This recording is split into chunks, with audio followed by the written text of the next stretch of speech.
இனி இது தெரியாம ஏடிஎம்க்கு பணம் எடுக்க போறேன்னு சும்மா சும்மா போகாதீங்க. ஏன்னா, இனி ஏடிஎம்ல பணம் எடுக்கிறதுலேருந்து பேலன்ஸ் செக் பண்ற வரைக்கும் எல்லாத்துக்கும் எக்ஸ்ட்ரா காசை அதிகமா புடிக்க போறாங்க. இதை விட முக்கியமா, நீங்க இந்த குறிப்பிட்ட ஏடிஎம் கார்டு ஒண்ணு வச்சிருந்தீங்க அப்படின்னா, அந்த ஏடிஎம் கார்டுக்கு கவர்மெண்ட் வந்து வர ஏப்ரல் 1ஆம் தேதியிலேருந்து நிறைய சலுகைகள் தரப்போறாங்க. ஸோ அது என்ன ஏடிஎம் கார்டு, அதை எப்படி வாங்குறது, இந்த ஏடிஎம் கார்டில் பணம் எடுக்கும்போது எக்ஸ்ட்ரா காசு பிடிக்காம இருக்கிறதுக்கு நாம என்ன பண்ணணும், இப்படி ஏடிஎம் கார்டு சம்மந்தமா எல்லாத்தையும் ஒவ்வொன்றா பார்த்துடலாம். பொதுவாக ஏடிஎம் கார்டுலேயே master card, visa card, RuPay கார்டுன்னு சொல்லி 3 டைப் இருக்கும். அதுலேயுமே கிளாசிக், பிளாட்டினம்னு சொல்லி நிறைய டைப் இருக்குது. இப்போ நீங்கள் வச்சிருக்கிறது எந்த ஏடிஎம் கார்டுன்னு சொல்லி உங்களுக்கு தெரியல அப்படின்னா, உங்கள் ஏடிஎம் கார்டு எடுத்து பார்த்தாலே தெரியும் அதில் என்ன டைப் அப்படின்னு சொல்லி போட்டிருக்கும். இப்போ இதில் எந்த ஏடிஎம் கார்டை எடுத்துகிட்டு போய் ஏடிஎம்ல பணம் எடுக்கிறோம் அப்படின்னாலே அதை வந்து 2 விதமாக பிரிக்கிறாங்க. ஒன்று ஃபினான்ஷியல் டிரான்சாக்ஷன், இன்னொன்று நான் ஃபினான்ஷியல் டிரான்சாக்ஷன். இப்போ சேலரி வந்தது நம்ம எல்லாருமே என்ன பண்ணுவோம், உடனே ஏடிஎம்ல போய் பணம் எடுப்போம், இல்லை ட்ரான்ஸ்ஃபர் பண்ணுவோம். அப்படி ஏடிஎம்ல போய் நம்ம பணம் எடுக்கிறோம் இல்லை ட்ரான்ஸ்ஃபர் பண்ணுறோம் அப்படின்னா அதை வந்து ஃபினான்ஷியல் டிரான்சாக்ஷன் சொல்கிறாங்க. அதுவே ஏடிஎம்ல போய் ஜஸ்ட் பேலன்ஸ் தான் செக் பண்ணுறோம் இல்லை மினி ஸ்டேட்மெண்ட் எடுக்கிறோம் அப்படின்னா அதை வந்து நான் ஃபினான்ஷியல் டிரான்சாக்ஷன் சொல்கிறாங்க. அதான் இன்னைக்கு GPay, PhonePe, Paytm, BHIM app அப்படின்னு சொல்லி நிறைய யூபி அப்ளிகேஷன் வந்துருச்சு இல்லை, அதில் டக்கு டக்குன்னு பணத்தை அனுப்பிச்சிக்கலாமே, அப்போ அதுக்கு இந்த ஏடிஎம் கார்டு, எனக்குலாம் இந்த ஏடிஎம் கார்டை வேணாம் அப்படின்னாலும் அது கஸ்டமர் நம்ம விருப்பம் தான். ஆனால் அது வந்து பேசிக் சேவிங்ஸ் பேங்க் டெபாசிட் அக்கௌண்ட், இந்த அக்கௌண்ட் வச்சிருக்கிறவங்க பேங்க்கில் போய் எனக்கு ஏடிஎம் கார்டு தேவையில்லை, நான் யூஸ் பண்ண மாட்டேன் அப்படின்னு சொல்லிட்டாங்க அப்படின்னா பேங்க் வந்து அவங்க கிட்ட ஃபோர்ஸ் பண்ணி ஏடிஎம் கார்டை வந்து விற்கக்கூடாது. என்ன ப்ரோ விற்கக்கூடாதுன்னு சொல்கிறீங்க அப்படின்னா, ஆமாங்க, நம்ம பொதுவாக யூஸ் பண்ணுற இந்த டெபிட் கார்டு, அதாவது ஏடிஎம் கார்டுக்கு வருஷத்துக்கு குறைஞ்சது 250 ரூபா பிடிக்கிறாங்க, ப்ளஸ் 18% ஜிஎஸ்டியோட. ஸோ உங்கள் பேங்க்லையும் நீங்கள் வச்சிருக்கிற ஏடிஎம் கார்டுக்கு வருஷம் எவ்வளோ பிடிக்கிறாங்க அப்படிங்கிறத பேங்க் ஸ்டேட்மெண்ட்டில் செக் பண்ணி பார்த்துட்டு மறக்காமல் கமெண்ட்டில் சொல்லுங்கள். அதை விட்டுட்டு யூபிஐ அப்ளிகேஷன் இருக்குல்ல, நான் ஏடிஎம் கார்டை யூஸ் பண்ண மாட்டேன் அப்படின்னா, ரீசெண்டாக நடந்த மாதிரி யூபிஐ ஆப் வந்து திடீர்னு வந்து ஸ்லோவாயிரும், இல்லை சர்வரே டவுன் ஆயிரும், அவசரத்துக்கு பணம் அனுப்ப முடியாது, ரிசீவ் பண்ண முடியாது. அதனால் அவசரத்துக்கு நமக்கு பணம் தேவைப்படுது, கேஷாக தேவைப்படுது அப்படின்னா நம்ம ஏடிஎம்க்கு போய் தான் ஆகணும், ஏடிஎம் கார்டை யூஸ் பண்ணி தான் ஆகணும். அந்த ஏடிஎம் கார்டுக்கு வருஷத்துக்கு 250 ரூபா ப்ளஸ் ஜிஎஸ்டியோட பணம் பே பண்ணி தான் ஆகணும். அதை கரெக்டாக பிடிக்கிறாங்களா இல்லையான்னு சொல்லி நம்ம ஸ்டேட்மெண்ட் எடுத்து செக் பண்ணி பார்த்து தான் ஆகணும். இனி ஏடிஎம்ல பணம் எடுத்தால் எக்ஸ்ட்ரா எவ்வளோ காசு பிடிக்க போகிறாங்க அப்படின்னா, பொதுவாக நம்ம எல்லாருக்குமே மாத சம்பளம் வந்து 5ஆம் தேதிக்குள்ளே வந்துடும், இல்லை அதிகபட்சம் 10ஆம் தேதிக்குள்ளே வந்துடும். அப்படி வந்ததுமே எல்லாருமே கண்டிப்பாக ஏடிஎம்ல போய் பணம் எடுப்போம், வித்ட்ரா பண்ணுவோம். அப்படி பொதுவாக ஏடிஎம்ல போய் பணம் எடுக்க போகிறோம் அப்படின்னா, அது நீங்கள் இருக்கக்கூடிய சிட்டி வந்து மெட்ரோ சிட்டியாக இருந்துச்சுன்னா நீங்கள் வேறு பேங்க்கோட ஏடிஎம்ல போய் 3 தடவை ஃப்ரீயாக ட்ரான்சாக்ஷன் பண்ணிக்கலாம். அது வந்து பணம் எடுக்கிறதா இருந்தாலும் சரி, இல்லை பேலன்ஸ் செக் பண்ணுறதா இருந்தாலும் சரி.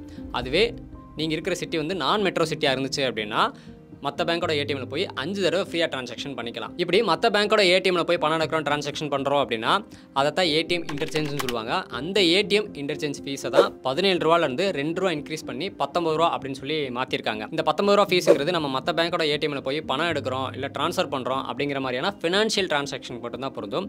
அதுவே மற்ற பேங்க்கோட ஏடிஎம்ல போய் பேலன்ஸ் தான் செக் பண்ணுறேன் இல்லை ஸ்டேட்மெண்ட் பார்க்குறேன் அப்படின்னா அதெல்லாம் நான் ஃபினான்ஷியல் ட்ரான்சாக்ஷன். இந்த நான் ஃபினான்ஷியல் ட்ரான்சாக்ஷனுக்கு 6 ரூபாலேருந்து 1 ரூபா இன்க்ரீஸ் பண்ணி 7 ரூபா அப்படின்னு சொல்லி மாற்றிருக்காங்க. சரி, 1 ரூபா 2 ரூபா தானே எக்ஸ்ட்ரா பிடிக்க போகிறாங்க, இதில் என்ன இருக்குது அப்படின்னு சொல்லி அசால்ட்டாக இருந்துறாங்க.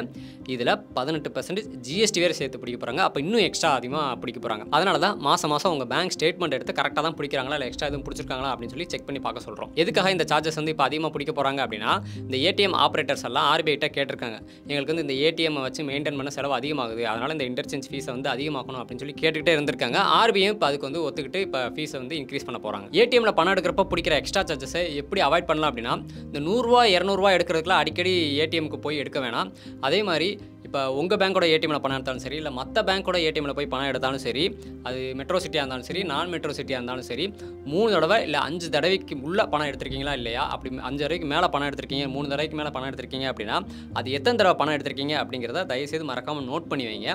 அப்போ தான் வந்து இப்படி எக்ஸ்ட்ரா சார்ஜஸ் வந்து பிடிக்கிறது வந்து நம்ம அவாய்ட் பண்ணிக்கலாம். அதே மாதிரி உங்கள் பேங்க் ஸ்டேட்மெண்ட்டே அடிக்கடி எடுத்து செக் பண்ணி பாருங்கள். ஏன்னா அந்த ஏடிஎம் சார்ஜஸ்லாம் கரெக்டாக பிடிச்சிருக்காங்களா இல்லையா, இல்லை எக்ஸ்ட்ரா பிடிச்சிருக்காங்களா அப்படிங்கிறது செக் பண்ணி பார்த்தா தான் தெரியும். அப்படி எக்ஸ்ட்ரா பிடிச்சிருந்தா நம்ம பேங்க்கில் போய் கேட்கலாம். ஏன்னா இன்னும் 1 மாதம் டைம் இருக்குது. அதனால் ஏப்ரல் மாதம் ஃபுல்லாக நீங்கள் ஏடிஎம்மில் பண்ண ட்ரான்சாக்ஷன்லாம் எடுத்து மே 1 செக் பண்ணி பாருங்கள். ஏன்னா மே 1லேருந்து தான் இந்த இன்க்ரீஸ் பண்ணியிருக்க சார்ஜஸ் எல்லாம் நடைமுறைக்கு வரப்போகுது. சரி, குறிப்பாக எந்த ஏடிஎம் கார்டு வச்சுருந்தா கவர்மெண்ட் வந்து ஏப்ரல் 1ஆம் தேதியிலேருந்து நிறையா சலுகைகள் தரப்போகிறாங்க அப்படின்னா, ரூபே ஏடிஎம் கார்டு, அதுவும் குறிப்பாக ரூபே செலக்ட் டெபிட் கார்டு வச்சுருந்தீங்க அப்படின்னா கவர்மெண்ட் வந்து ஏப்ரல் 1ஆம் தேதியிலேருந்து நிறைய சலுகைகள் தரப்போகிறாங்க. அதெல்லாம் என்னென்னா, இந்த ரூபே செலக்ட் டெபிட் கார்டுங்கிறது ஜிம்மு, ட்ராவல் இந்த மாதிரியான என்டர்டைன்மெண்ட்ஸ்க்கு வந்து யூஸ் ஆகிற மாதிரி தான் வச்சுருக்காங்க. எப்படின்னா ஒவ்வொரு குவார்ட்டருக்கும் டொமஸ்டிக் ஏர்போர்ட்டில் போய் அந்த ரிட்டையரிங் ரூமில் ஒன்ஸ் ஃப்ரீயாக தங்கிக்கலாம். அதுவே இன்டர்நேஷ்னல் ஏர்போர்ட்டாக இருந்துச்சு அப்படின்னா அங்கே வந்து அந்த ரிட்டையரிங் ரூமில் வந்து வருஷத்துக்கு 2 தடவை ஃப்ரீயாக தங்கிக்கலாம். இதுக்குன்னு சில டேர்ம்ஸ் அண்ட் கண்டிஷன்ஸ்லாம் இருக்குது. அப்புறம் 10 லட்ச ரூபா ஆக்சிடென்டல் இன்சூரன்ஸ் வந்து கவர் ஆகும். அதாவது ஆக்சிடென்ட்டில் டெத் ஆகிட்டாலோ இல்லை இன்ஜுரி காயமாயிட்டாலோ 10 லட்ச ரூபா ஆக்சிடென்டல் இன்சூரன்ஸ் வந்து இந்த கார்டுக்கு வந்து கவர் ஆகும். ஆனால் ஆக்சிடென்ட் ஆகிறதுக்கு 30 நாளைக்கு முன்னாடி அந்த கார்டை யூஸ் பண்ணியிருக்கணும். அப்புறம் ஒவ்வொரு குவார்ட்டருக்கும் ஜிம்மை வந்து ஃப்ரீயாக யூஸ் பண்ணிக்கலாம். அதாவது 90 நாளைக்கு வந்து ஒர்க் அவுட் ஆன்லைன்லேயே ஒர்க் அவுட் பண்ணுறதாலும் சரி, இல்லை 30 நாளைக்கு ஜிம்முக்கே போய் நேராக ஒர்க் அவுட் பண்ணாலும் சரி, ஃப்ரீயாக அந்த கார்டு மூலமாக நம்ம யூஸ் பண்ணிக்கலாம். ஒவ்வொரு குவார்ட்டருக்கும் ஃப்ரீயாக ஒரு மெடிக்கல் செக்அப் பண்ணிக்கலாம். அப்புறம் வந்து கோல்ஃப் விளையாட்டில் இன்ட்ரெஸ்ட்டாக இருந்தோம் அப்படின்னா ஃப்ரீயாக ஒரு கோச்சிங் எடுத்துக்கலாம் ஒவ்வொரு குவார்ட்டருக்கும். அப்புறம் ஒவ்வொரு குவார்ட்டருக்கும் ஃப்ரீயாக ஸ்பாவோ இல்லை சலூனுக்கோ போய்க்கலாம். அப்புறம் ஒவ்வொரு குவார்ட்டருக்கும் ₹100 ஒர்த்துள்ள டாக்ஸி கூப்பன் நமக்கு கிடைக்கும். அப்புறம் வருஷத்துக்கு, அதாவது 12 மாதத்துக்கு ஓடிடி சப்ஸ்கிரிப்ஷன்ஸ் நமக்கு கிடைக்கும். இப்படி ரூபே செலக்ட் டெபிட் கார்டுக்கு வர ஏப்ரல் 1லேருந்து கவர்மெண்ட் இந்த மாதிரி நிறையா சலுகைகள் தரப்போகிறாங்க.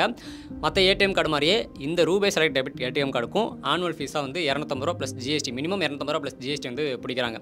சரி, ஏன்ட்ட இருக்கிறது வந்து இந்த ரூபே டெபிட் கார்டு தான் இருக்குது, இல்லை மற்ற மாஸ்டர் கார்டு, விசா கார்டு தான் இருக்குது, அதுக்கெல்லாம் இந்த சலுகைகள் கிடைக்குமா அப்படின்னா கிடையாது. ரூபே செலக்ட் டெபிட் கார்டு அப்படிங்கிற கார்டுக்கு மட்டும்தான் இந்த சலுகைகள்லாம் கிடைக்கும். அப்போ இந்த ஏடிஎம் கார்டை நான் எப்படி வாங்குறது, எனக்குலாம் இதில் கிடைக்குமா அப்படின்னா அங்கே தான் சில கண்டிஷன்ஸ் இருக்குது. பொதுவாக பேங்க்கில் போய் சேவிங்ஸ் அக்கௌண்ட் ஓப்பன் பண்ணோம் அப்படின்னா நீங்கள் இந்த ஏடிஎம் கார்டு தான் யூஸ் பண்ணணும் அப்படின்னு சொல்லி பேங்க் வந்து ஒரு குறிப்பிட்ட ஏடிஎம் கார்டு நம்மகிட்ட கொடுத்து கம்பல் பண்ணக்கூடாது.